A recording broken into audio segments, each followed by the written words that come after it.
Hi hello ನಮಸ್ಕಾರ ಎಲ್ಲರಿಗೂ. Donald Trump tariff ಅನ್ನೋ ವಿಷಯದಿಂದ ತುಂಬ ಸುದ್ದಿ ಆಗ್ತಾ ಇದ್ದಾರೆ.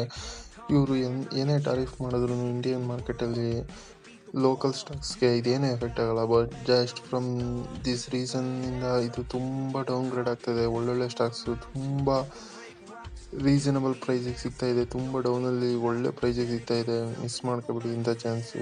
ಯಾವುದಾದ್ರು ಶೇರ್ ಪ್ರೈಸ್ ಅಂದರೆ ನೆಕ್ಸ್ಟ್ ವಿಡಿಯೋದಲ್ಲಿ ಹೇಳ್ತೀನಿ, ಒಂದು ಬಿ ಎಸ್ ಸಿ ಕಾಯ್ತಾ ಇರಿ, ಕಮೆಂಟ್ ಎರಡನೇದು ಮಾಡಿ. ಬಂದು ಸಿ ಡಿ ಎಸ್ ಎಲ್, ಮೂರನೇದು ಬಂದು P F C, R E C, P G C. C D S L ಮತ್ತು ಬಿ ಎಸ್ ಸಿ ಮಾರ್ಕೆಟ್ ಎಂಡ್ವರೆಗೂ ಇರುತ್ತೆ ಯಾವಾಗ್ಲೂ.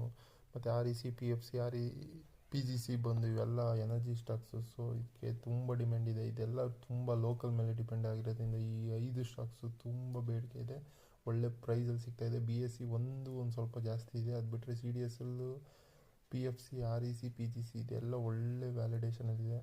ಇಷ್ಟ ಆದವರು ಬೈ ಮಾಡಿ. ಇದು ಜಸ್ಟ್ ಫಾರ್ ಇನ್ಫಾರ್ಮೇಷನ್ ಪರ್ಪಸ್. ನೀವು ಸ್ಟಡಿ ಮಾಡಿ ಮತ್ತು ಬೈ ಮಾಡಿ. Thank you all.